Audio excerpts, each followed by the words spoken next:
नाज़िर मीरपुर ख़ास जे वेस्ट जमड़ाऊ के 2 महीननि लाइ बंद करण वारे अमल ख़िलाफ़ सिंधाबाद कार बोर्ड तरफ़ां एहतजाज जो चिताव ॾेई छॾियो आहे। उन हवाले सां ॾिसूं था तालिब शह जी रिपोर्ट।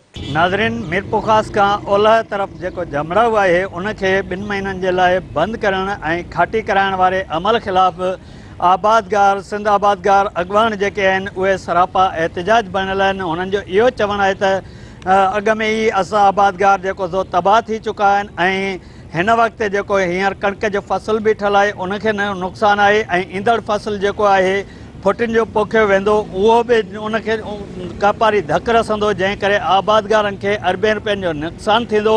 उन हवाले सां अचो त सिंध आबादगार बोर्ड जे अॻवाननि खां पुछूं त हुननि जो छा चवणु आहे। साईं, हिते असां सिंध आबादगार बोर्ड ऐं डिस्ट्रिक्ट मीरपुर ख़ास जो सदर आहियां। हिते असां उन लाइ प्रेस कॉन्फ्रेंस कई त असांखे रिकॉर्ड हिकिड़ो हथु आयो जंहिंमें ऑर्डर थियल आहे त वेस्ट ब्रांच जमड़ो जी DPR करण लाइ माना हिनखे बंदि कयो वञे 3 तारीख़ खां वठी 3 मार्च खां वठी 3 मार्च ताईं। हाणे इहो टाइम अहिड़ो आहे जंहिंमें फ़सुल जी पोखाई आहे, फ़सुलु जेको बीठल आहे उनमें गर्मी थींदी उनखे थी कोन थो ऐं इन में कोई 2,57,000 एकड़ ते फ़सुलु बीठल आहे ऐं 1.5 लख खनि हींअर नओं पोखियो थींदो त पोइ न नई पोखी थींदी हू फ़सुलु बि ख़राबु थी वेंदो।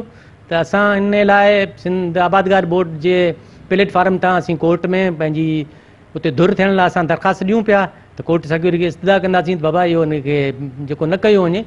साईं, असां सिंध आबादगार बोर्ड जे प्लेटफार्म तां पंहिंजो वञी रहिया आहियूं। सिंध हाई कोर्ट जे हिन ऑर्डर ते सिंध हाई कोर्ट में वञी रहिया आहियूं, उनमें अपील करे रहिया आहियूं त हीअ आबादगारनि सां 8 मार्च खां जेको 8 मार्च खां वठी 3 मार्च ताईं जमड़ाऊ खे बंदि कयो पियो वञे।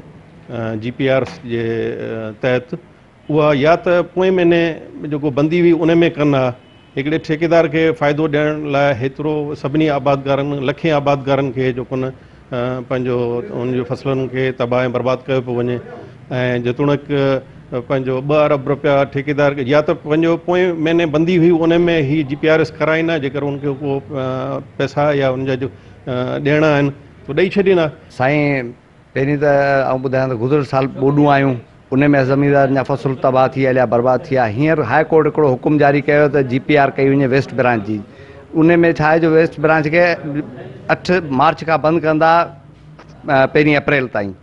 सो असां हाई कोर्ट खे अपील करण था चाहियूं त तव्हां पंहिंजे फ़ैसिले ते नज़रसानी करियो। हींअर वणनि जी पोखाई जा टाइम आहिनि, मिर्चुनि जी पोखाई जा टाइम आहिनि ऐं बाग़ात खे जेको सो पाणी न मिलंदो महीने सवा महीने में त अॻे ई ज़मीनदार जेको सो गुज़िरियल बरसातुनि में बर्बादु थी चुका आहे। जेकॾहिं हींअर इहो ई साॻूणो वरी पाणी बंदि थींदो पोखाइनि जे टाइमनि ते या जेके पोखियल फ़सुल आहिनि भाॼियूं आहिनि वग़ैरह उहे सभु सुकी बर्बादु थी वेंदा हलिया ऐं ज़मीनदारनि खे अरबनि रुपयनि जो नुक़सानु थी वेंदो। बजाए कंहिं हिकिड़ी शख़्सियत खे फ़ाइदे ॾियण जे चकर में, कंहिं हिकिड़े ठेकेदार खे फ़ाइदे ॾियण जे चकर में उनखे 2 अरब जो फ़ाइदो थो मिले, पर असां ज़मीनदार आबादगारनि जा कई अरब रुपया हिते बर्बादु थींदा जेको मुल्की मईशत लाइ बि नुक़सानकार आहे। तालिब शहर, मेहरान TV, मीरपुर।